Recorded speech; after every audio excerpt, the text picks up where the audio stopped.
ne odmah, ali dosta zgodaj, kako se kaže, ne znam, primetio da u prvom paru, to najmlađem paru i srednjem paru, neke elemente koji su mi rekli da je to priča o istoj osobi, o istim osobima. Aha. Ali kod najstarijeg para ima se malo više poteškoća da najdem ove neke slične elementove. Tako da, Da, tu ima najmanje tih stvari. Meni u stvari bilo zanimljivo da gradiram te priče i na jedan drugačiji način. Da kažem da ta najmlađa priča, zato što je dosta jednostavna, da bude najviše zaokružena, da kažem, da ima svoj početak, sredinu i kraj.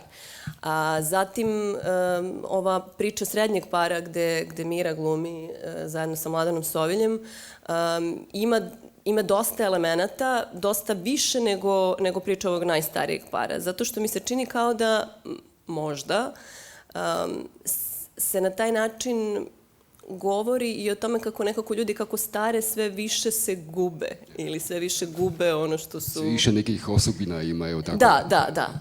I stvarno se nisam trudila da svaku priču na isti način zaokružim, zato što sam od početka razmišljala o toj priči kao jednoj priči. Tako da ako gledate ako u nekom trenutku shvatite da je to jedna ljubavna priča, onda vam ništa neće biti nejasno. Prosto, eto.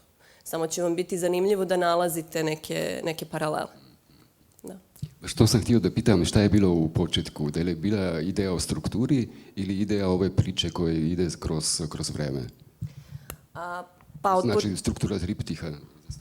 Da, od početka je bila priča o strukturi, da. Meni je bilo zanimljivo to zato što mi se čini da ako imate, recimo, par koji je neuspešan u svojoj vezi, kao što su najstariji u mom filmu, bilo mi je zanimljivo da s filmske strane pokušam da napravim neku priču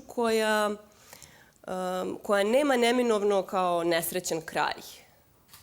Bez obzira što je taj najstariji par se rastao, nekako mi se činilo da u tom nekom fiktivnom svetu mogu da postoje različiti ishodi, čak i iste ljubavi. Tako da sam na neki način malo sam razmišljala tako o nekim paralelnim univerzumima, to su sve neke maštarije moje i scenarista. Sad šta se od toga u filmu vidi, to je drugo pitanje, ali mi smo svi o tome razgovarali, svi smo o tome razmišljali, tako da nekako mi se čini da se to možda intuitivno osjeća nešto od toga u filmu. Ako ste radili s glumcima, da li je bilo nujno da oni znaju i predpriču i priču kasnije? Ili ste radili samo na onoj razini koja je bila zaista aktualni trenutak za... Da, pa sa decom deca nisu mnogo znala. Ja sam se sa decom više družila u pripremama i posmatrala sam ih i neke stvari koje sam videla u njihovoj komunikaciji sam inkorporirala u film. Što se tiče srednjeg para u kome glumi Mira, sa njima sam imala najviše proba i tu smo dosta pričali o celoj, da kažem, o celoj ideji filma, ali nismo se previše bavili tim krajnjim ishodom. Bavili smo se pre svega kao tim trenutkom i dosta smo improvizacija radili i onda sam ja u odnosu na tu verziju scenarija koja je bila opet inkorporirala to nešto do čega smo došli na probama.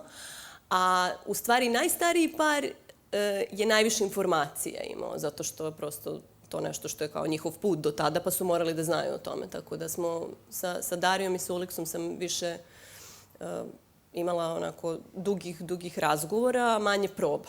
Tako da, eto, to je otprilike bilo.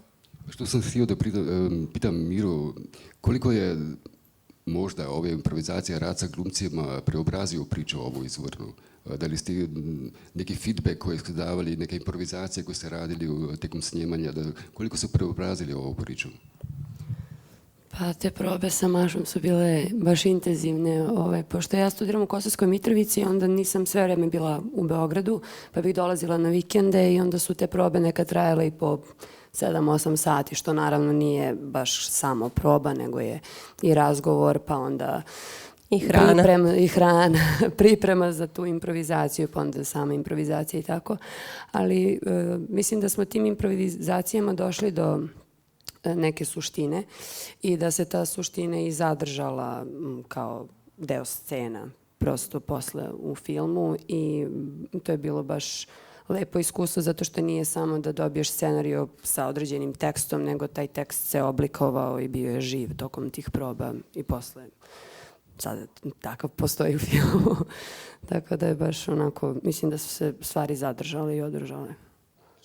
A u fazi montaže, ponekad se u fazi montaže pronađe neke nove stvari, neki novi način da se pričaju ove priče koje su bile od početka drugačije izmislio. Da, montaža je bila dosta izazovna. Što film je zaista, da kažem, montažni film. Jeste, da. U suštini mi što se tiče nekog unapred osmišljenog rasporeda scena nismo mnogo menjali, ali smo dosta izbacivali. Mi smo čak, ja mislim, 1/3 filma koji je snimljen izbacili na kraju. Znači, mi smo imali jako mnogo još materijala, ali upravo ono što sam pričala o tom jedinstvu te 3 priče, u suštini sve što nije govorilo za sve 3 priče je moralo na kraju da izađe. Prosto nije mogo ovakav film sa ovim brojem scena da istrpi još tih informacija jer bi se previše degresiralo. Tako da smo, mislim, dosta dugo trajala montaža, nekih godinu dana recimo. Da.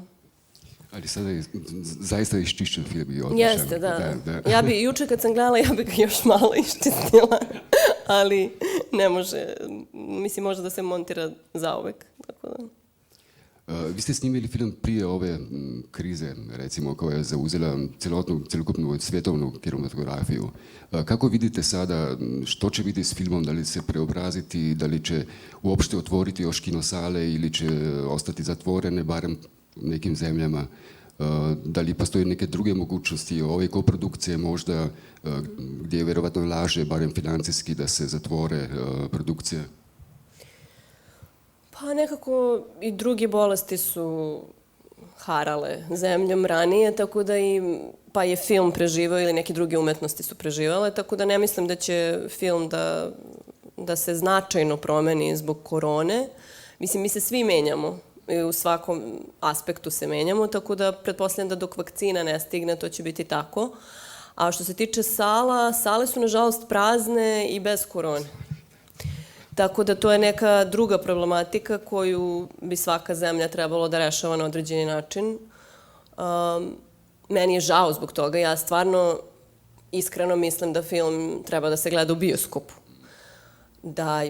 Mislim, i svi gledamo filmove na ekranima i serije i ne možete uvek ni da stignete da odete u bioskop, ali film jeste pravljen za bioskop. Tako da trebalo bi svi nekako da uložimo napor da dođemo do toga da vratimo publiku u bioskop. A što se koprodukcija tiče, ja samo moram da kažem da, pošto smo već ovde u Sloveniji, a i ja to govorim gde god da odem, Korektiv, Martina i Jure su nama stvarno, jako su mnogo doprineli da ovaj film bude ovakav kakav je. I mi smo stvarno izuzetno svi zahvalni, jer bez njih ovaj film ne bi bio završen i ne bi izgledao ovako kao što izgleda. Tako da, stvarno, Martina. Ćao, Martina. Što se tiče proširenja baze gledalca, da li možda ove koprodukcije pomaže i u tim pogledu? Pa trebalo bi da, definitivno. Ja se nadam da će publika, na primjer u Sloveniji, da nekako uspe da dođe do filma i van ovog festivala. Sad, opet to su, mislim, komplikovano je za umetnički film na ovim prostorima uvek. Tako da vidjet ćemo, ali treba da se radi, treba da se zajedno stvara, definitivno. Mislim da ovaj region, nekako upućeni smo jedne na druge i svakako se dobro razumemo, imamo neku zajedničku istoriju koja je ovakva i onakva, ali svakako poznata svima nama, tako da nema razloga da uspešno ne sarađujemo i u budućnosti. Barem se ovo zaista realizira. Nič, bom jaz vprašal, če je kakšno vprašanje, glede na to, da se tako malo v dvorani, ga verjetno ni, publika na spletu žal ne more zastavljati teh vprašanj. Ker se nam malo mudi, bom jaz se mogel najlepše zahvaliti obema. Hvala, zaista. Film je odličan in nadam se, da će ići barem po festivalima, ako ne popija skupima naokolo. Hvala vam.